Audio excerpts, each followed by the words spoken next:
Para uma criança, apesar do diagnóstico que eu tinha, que eu nem me apercebia na altura, foi uma infância super feliz, porque eu fazia a minha vida, brincava com os meus colegas, como as outras crianças iam jogar à bola, eu ia à fisioterapia, opa, era 2 ou 3 dias, tinha bolas de fisioterapia, tinha lá as fisioterapeutas, eram brincadeiras, e eu sempre fui feliz. Aos 9 meses começaram a ver que ele, ao sentar-se, o que um bebê fazia com 9 meses, sentar-se e começar a gatinhar, ele não o fazia.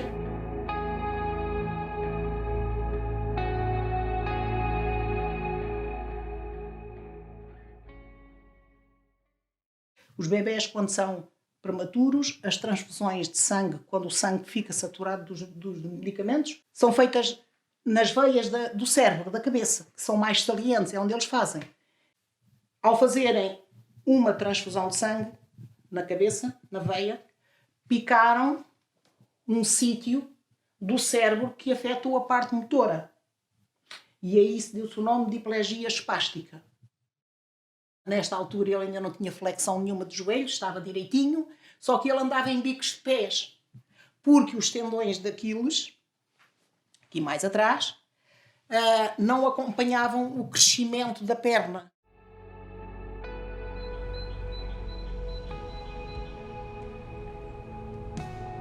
Pronto, tinha a fisioterapia, brincava muito ao ar livre e de repente começam-me umas dores horríveis que eu não percebo de onde é que vem, andava 10 metros, tinha de parar porque estava a chorar com dores, o que é que se pode fazer?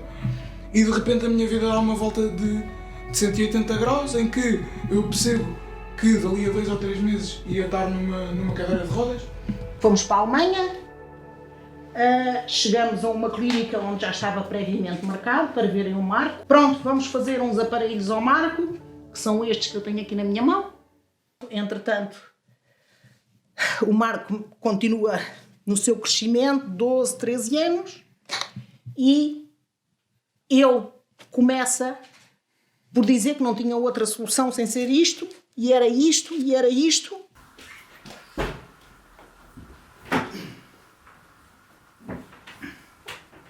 Eu começava a não ver muita luz, porque de dia estava preso, de noite estava preso.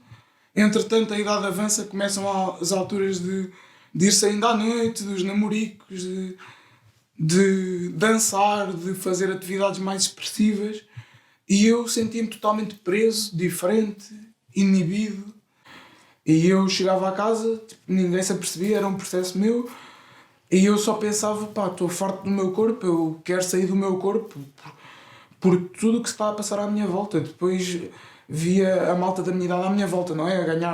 A ganhar estrutura física, muscular, com a altura das namoradas, e tudo isso mexe na autoestima.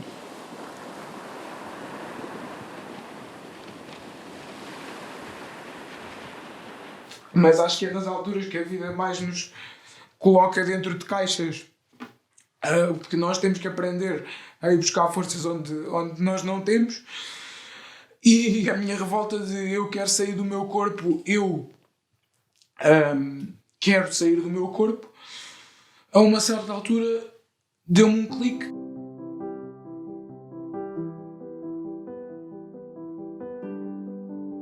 Eu cheguei ao ginásio, apresentei-me a andar cheio de estilo como eu ando e disse, eu quero ir treinar. Quero ir treinar e levei muitos nãos. Até que encontro um sim, uma esperança, um amor no meio daqueles nãos todos.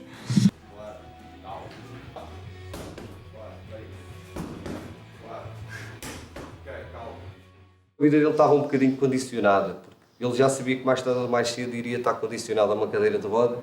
Portanto, ele vivia o dia-a-dia, era o dia-a-dia até chegar ao dia de chegar à cadeira de rodas. Bora, 6, puxa bem. Bora. Puxa aqui. Puxa aqui para mim. Bora, puxa 8.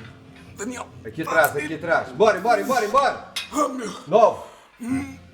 Braço esticado. Bora. Perna. Sobe.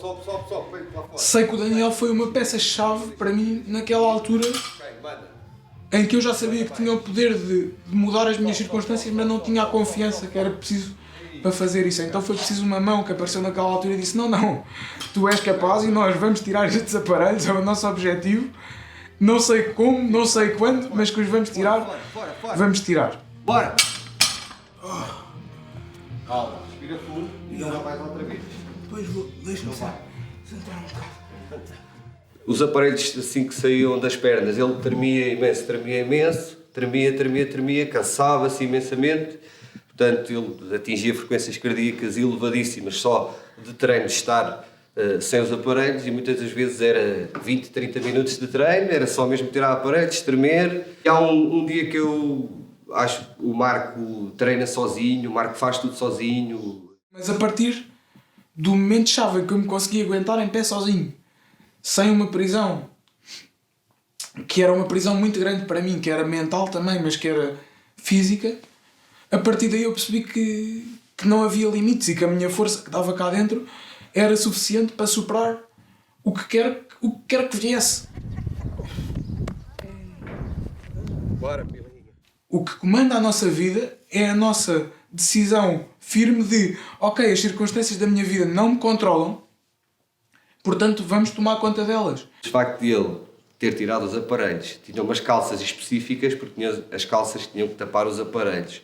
Os sapatos dos aparelhos eram sempre os mesmos.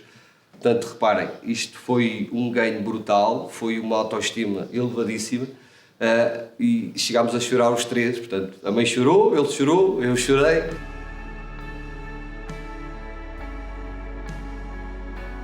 Foi para o liceu, fez a licenciatura, já a conduzir, sozinho, portanto tirou a carta de condução, já ia sozinho para a faculdade, fez a licenciatura, fez o mestrado, concluiu o curso e tenho a dizer, e tenho muito orgulho, fez tudo à primeira. E há coisas que não se pagam. Eu consigo fazer a minha vida independente, eu consigo calçar umas havaianas e consigo ir à praia, eu consigo dançar, eu consigo ser um eu genuíno para os meus amigos, consigo dar gargalhadas.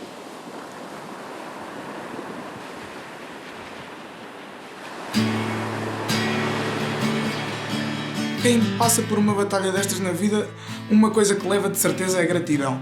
E gratidão é gratidão por acordar hoje e respirar, é gratidão por pôr os pés no chão, é gratidão por ter 2 braços e 2 pernas, gratidão por ter o que comer, por ter o que vestir, por ter um carro para conduzir, por poder inspirar pessoas só com a minha história de vida e por ser eu. Epá, e o mundo que se prepara porque eu estou aqui para o mundo.